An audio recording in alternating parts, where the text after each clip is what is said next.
Assalamualaikum warahmatullahi wabarakatuh. Alhamdulillah saudara-saudara, kita masih diberikan kesempatan, kesehatan, dan karunia untuk dapat mendalami materi pada kesempatan ini. Saudara-saudara, kita akan membicarakan atau mendiskusikan hal-hal yang terkait dengan unsur intrinsik yang ada di dalam drama. Nah, saudara-saudara, unsur intrinsik merupakan bahan yang dapat dikatakan sebagai penyusun suatu karya sastra yang bersumber dari karya itu sendiri. Nah, maksudnya bagaimana, saudara-saudara? Bahwa suatu karya sastra itu sudah ada unsur-unsur atau aspek-aspek atau komponen-komponen yang saling mendukung, ya, yang membangun suatu karya sastra itu sendiri. Unsur intrinsik ini harus ada dalam sebuah karya sastra. Jika salah satu unsur tidak ada di dalam karya sastra tersebut, maka dapat dikatakan bahwa karya sastra tersebut tidak lengkap, ganjil, jomplang dalam tanda kutip ya. Maka bisa pula disebut bahwa tidak sempurna, tidak bisa disebut sebagai karya sastra.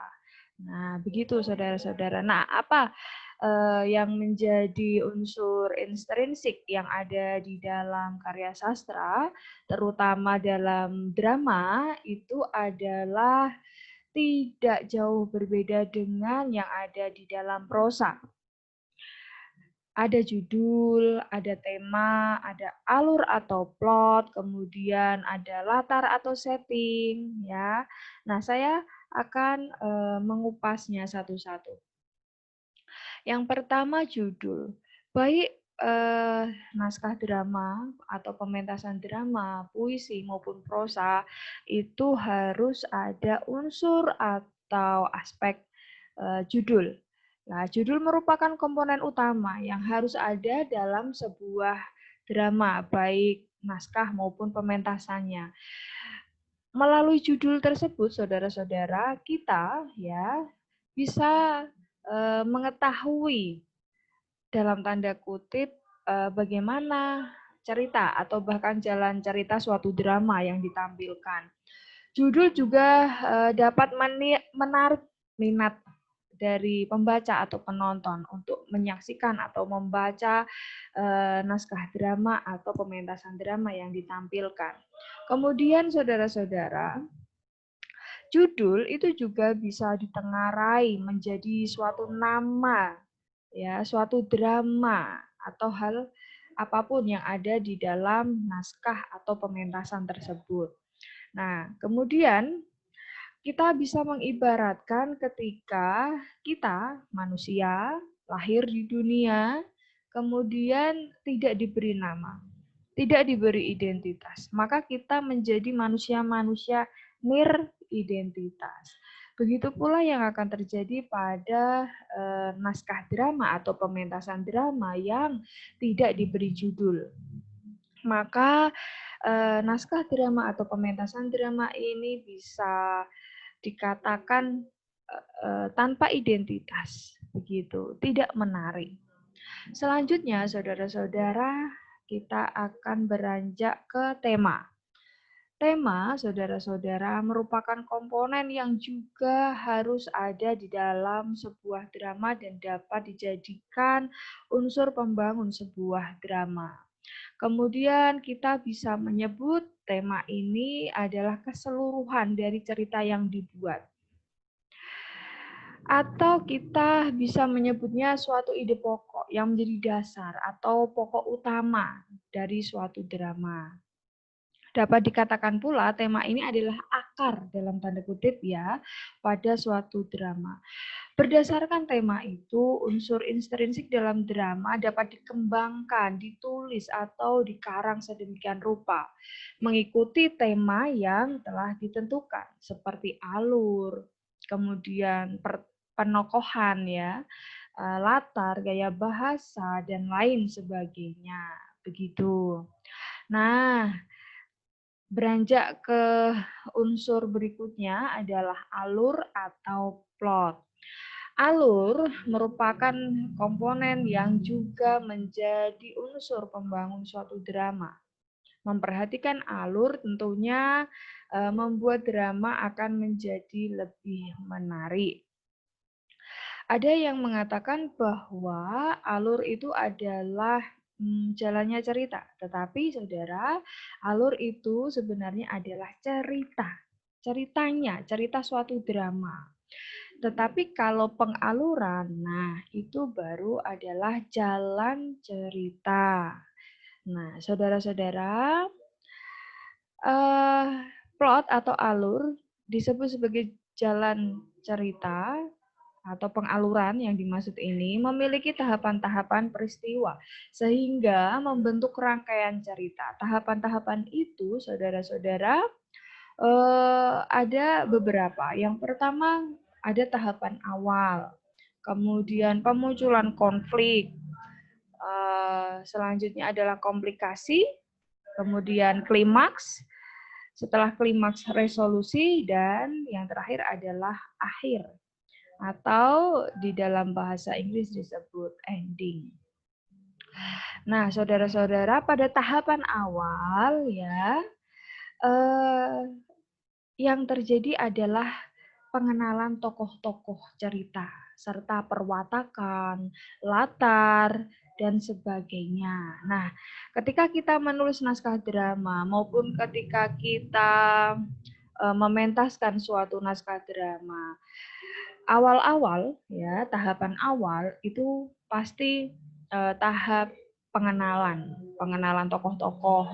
Tokoh-tokohnya siapa saja, kemudian perwatakannya bagaimana, latar waktunya kapan, latar tempatnya di mana, begitu. Kemudian tahapan selanjutnya adalah pemunculan konflik.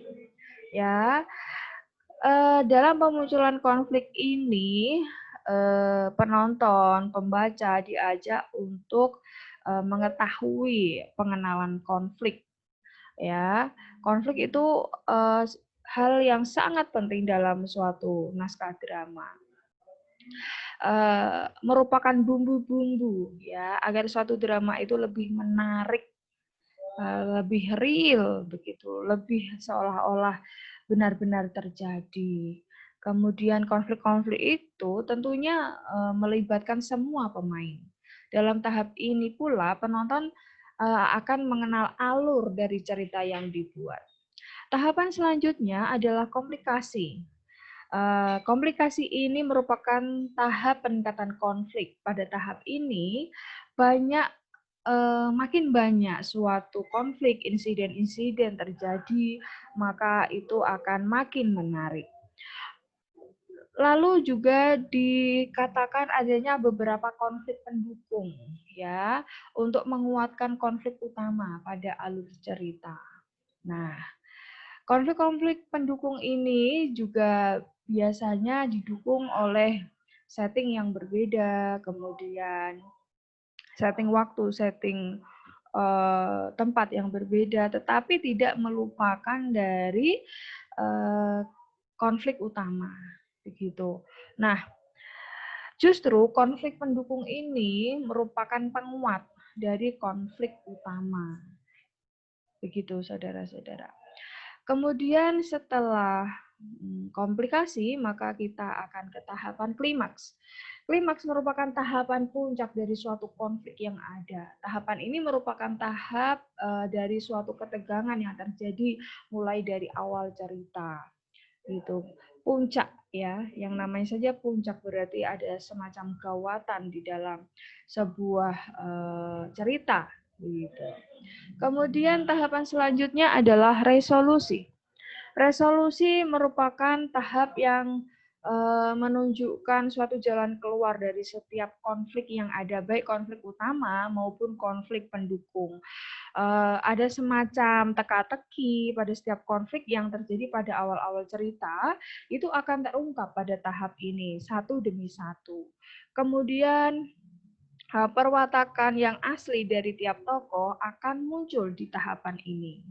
Saudara-saudara, Kemudian tahapan akhir ya merupakan the ending of the story. Ya, dalam tahap ini semua konflik telah terpecahkan dan merupakan akhir dari suatu cerita.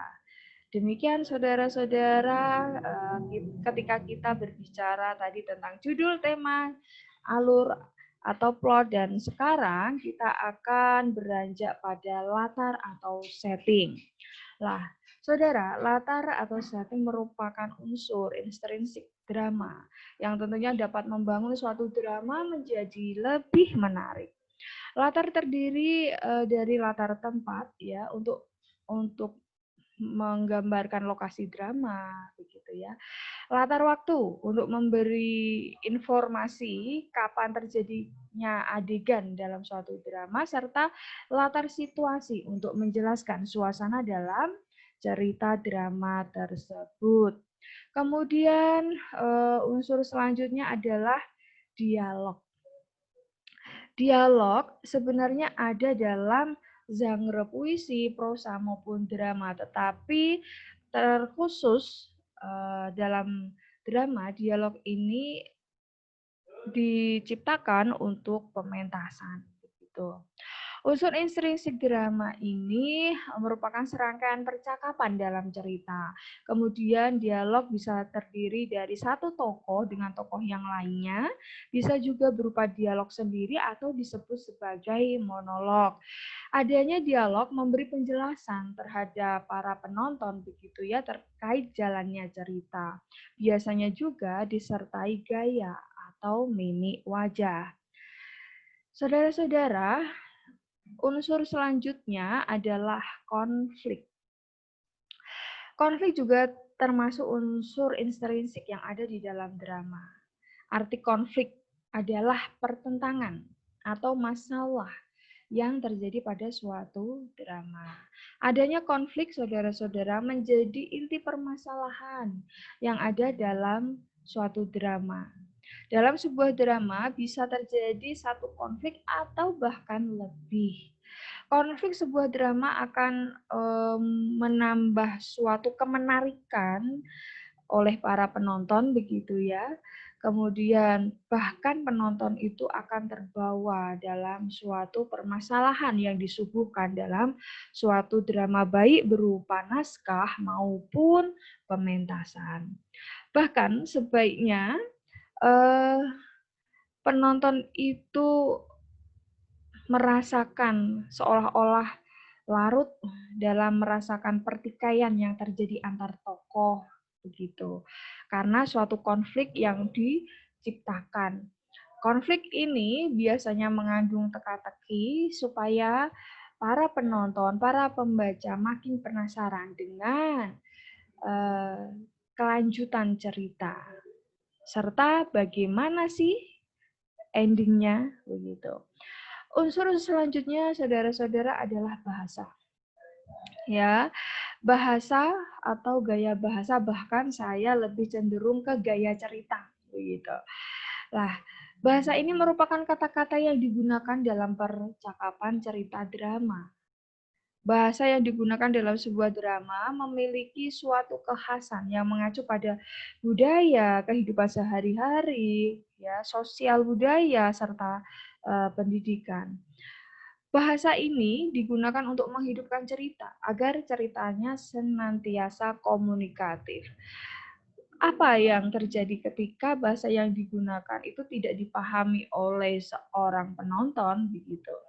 Maka cerita sebagus apapun tidak akan dipahami, tidak akan mengena untuk dilihat, disaksikan oleh para penonton.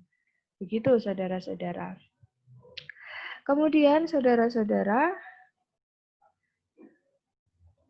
kita akan beranjak pada unsur yang lain ya. Unsur yang lain saudara-saudara nanti juga akan ada unsur ekstrinsik ya, selain unsur intrinsik yang sedang kita bicarakan ini. Unsur yang keberapa tadi? Berarti 8 ya. Unsur yang ke-8 adalah amanat. Nah, apa itu amanat? Amanat itu adalah tendensi atau bisa dikatakan sebagai pesan. Pesan yang bagaimana? Pesan yang ingin disampaikan oleh pengarang kepada para penonton atau pembaca. Nah, bagaimana cara pengarang ini menyampaikan amanat atau pesan? Ya, melalui peran para tokoh yang ada dalam cerita. Nah, tokoh-tokoh ini akan berdialog, begitu ya. Nah, dialog itu akan terjadi antar tokoh. Nah, dalam dialog-dialog tersebut, seorang pengarang itu dapat menyisipkan pesan atau amanat kepada para penontonnya. Demikian saudara-saudara, hal-hal yang terkait dengan unsur intrinsik dalam suatu drama, baik itu merupakan naskah maupun pementasan. Nah, saudara-saudara, saya akan menunggu pertanyaan, konfirmasi, ya, ataupun respon dari saudara-saudara dapat melalui kolom komentar channel YouTube saya ataupun melalui grup WA kita. Ada beberapa unsur intrinsik yang menurut saudara belum saya sampaikan, dapat saudara sampaikan ya melalui dua cara tersebut. Semoga saudara-saudara selalu diberi kesehatan dan kita dapat berjumpa lagi pada materi berikutnya. Wassalamualaikum warahmatullahi wabarakatuh.